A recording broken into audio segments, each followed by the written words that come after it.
Que Dieu vous bénisse. Merci d'être joint à moi. Aujourd'hui est 5 minutes lundi et notre thème pour le mois d'avril est la paix. Et notre sujet pour aujourd'hui est Christ est votre ferme fondation. Soyez en paix. Vous ne serez pas ébranlés. Joyeuse Pâques, joyeux Pichat. Dieu est grand parce que Christ est ressuscité. Nous avons la vie abondante. Et aujourd'hui, je vais partager une écriture tirée de 2 Timothée, deuxième chapitre de Timothée, chapitre 2, verset 19. Néanmoins, le solide fondement de Dieu reste debout, avec ses paroles qui lui servent de sceau. Le Seigneur connaît ceux qui lui appartiennent. Et quiconque prononce le nom du Seigneur, qu'il s'éloigne de l'iniquité. Donc Christ est un fondament sûr. Il ne nous laissera jamais tomber. Ainsi, quand toutes les choses peuvent trembler autour de nous, nous savons que nous pouvons nous tenir debout dans la foi. Nous pouvons nous tenir debout sous le roc solide, Jésus-Christ, la pierre angulaire. Il est le fondement de notre foi et l'agneau, immolé avant la fondation du monde. Jésus n'échoue jamais. Nous pouvons avoir la confiance en lui. Nous pouvons avoir cette paix à cause du fait qu'il est ressuscité, il est vivant et il est toujours en contrôle. Nous pouvons avoir la confiance en lui et mettre une complète dépendance sur lui. Isaïe, chapitre 26, verset 3, dit « À celui qui est ferme dans ses sentiments, tu assures la paix, parce qu'il se confie en toi. » Le Christ est ressuscité. Il est le seul Dieu qui est mort et ressuscité. Il a été vu pendant 40 jours après cela, et après avoir fait des œuvres, il est monté au Père. Il est maintenant assis à la droite du Père et intercède pour vous et moi. S'il n'était pas ressuscité des morts, nous serions en difficulté et la Bible serait défectueuse. Mais à cause du fait qu'il est ressuscité, nous pouvons avoir cette foi et notre confiance dans les paroles de la Bible et recevoir toutes les promesses qu'il a pour nous. Il est une fondation ferme sur laquelle on peut mettre toute confiance. Et à cause du fait qu'il a versé son sang pour nous, nous sommes aussi à lui et nous avons été scellés par l'alliance du sang parce que Jésus-Christ avait versé son sang pour vous et moi. Nous pouvons avoir toute confiance en Christ et sa parole. Nous pouvons avoir cette paix parce que nous avons un fondament qui ne peut jamais être déchiré, secoué, ébranlé. Tandis que les autres personnes qui ne sachent pas Dieu n'ont pas cette confiance. Nous sommes bénis d'avoir Jésus-Christ et le savoir comme notre Seigneur personnel. Il prend soin de ses enfants. Continuez à prier, lisez sa parole, communiquez avec lui. Vous serez capable de tenir debout pendant toutes ces secousses qui pourraient venir. À cause de Christ, on peut avoir cette puissance. Quand les tremblements viennent, quoi que ce soit, on sait que l'économie s'écoule. Il y a beaucoup de problèmes dans le monde. Gardez ton sang-froid, gardez la calme. Croyez en Dieu parce qu'il va nous complètement secourir. Il va nous couvrir. Il va toujours être notre force et notre source de notre provision. Il est le prince de la paix. Il a tout ce dont nous avons besoin en Christ.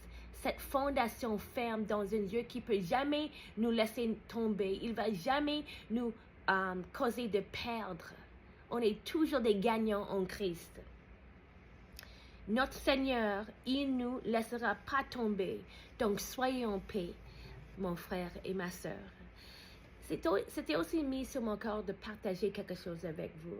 Il y a 2 semaines, j'étais dans le magasin et j'avais un paquet de barres de Kit Kat sur moi. Et le Seigneur m'a dit de donner 2 barres au vendeur.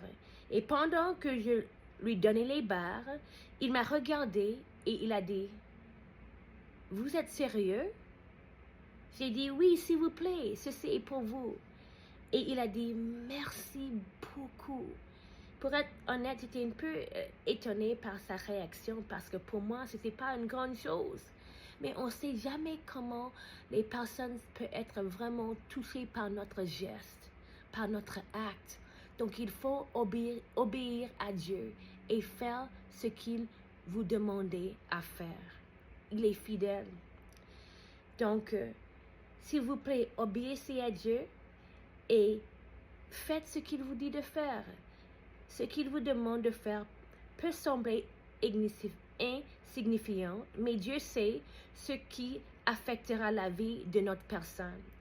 Ne pensez pas que votre geste est trop petit ou insignifiant. N'ayez pas peur de le faire parce que vous sentez que notre personne peut le voir comme quelque chose de petit. Obéissez à Dieu quand même. Même s'il ne vous donne pas une réaction que vous attendez ou qu'ils ne vous disent pas remercie, c'est OK. Votre obéissance n'est pas basée entre vous et eux. Votre obéissance est entre vous et Dieu. Donc, Dieu va toujours vous bénir. Obéissez-lui et laissez à lui toutes les conséquences. Parce que Dieu essaie de faire quelque chose dans la vie de cette personne et il vous bénira pour votre obéissance. S'il vous plaît, faites ce que Dieu vous dit de faire. Permettez à lui de vous utiliser comme une conduite de la paix, comme une conduite de sa bénédiction. Vous avez les pieds chaussés avec la préparation de l'évangile de paix. Donc, ça signifie le fait que nous sommes en train de prêcher l'évangile par nos paroles, par nos actions et par notre geste. Donc, obéissez à Dieu et faites ce qu'il vous demande à faire. Ça pourrait donner à quelqu'un une Kit Kat bar, peut-être $5, peut-être un sourire, on ne sait pas. Mais Dieu sait comment votre geste, votre acte, votre parole, quoi que ce soit, va affecter la vie de notre personne. Il est en train de vous mettre dans un cycle de bénédiction, basé sur un fondement qui ne peut jamais ébranler. Donc, on sait que vous allez recevoir une bénédiction à cause de votre obéissance. Mais surtout, Dieu veut vraiment faire un changement et toucher la vie de l'autre personne à travers vos actions. Donc, s'il vous plaît, obéissez à Dieu. Je n'ai pas honte de dire que j'ai donné une offrande une fois de $1.11 par obéissance au Seigneur. J'ai fait des offrandes de $1000 et j'ai même donné à plusieurs reprises de grands cadeaux à les personnes. Et une chose que je sais est que Dieu regarde à votre obéissance et votre cœur. Donc, s'il vous plaît, obéissez-lui. Parfois, il est en train de vraiment briser votre fierté et prépare votre cœur pour de plus grandes bénédictions quand il vous demande de faire les choses qui, dans votre yeux, est vraiment petite et insignifiante. Mais Dieu sait ce qu'il est en train de faire. Il est en contrôle, il est large et en charge. Donc, toujours obéissez à Dieu. Dieu regarde votre cœur. Et puis, après avoir obéi à Dieu, soyez en paix dans votre esprit et marchez dans sa paix. Il vous aime et il est pour vous. Il va vous bénir pour l'obéissance.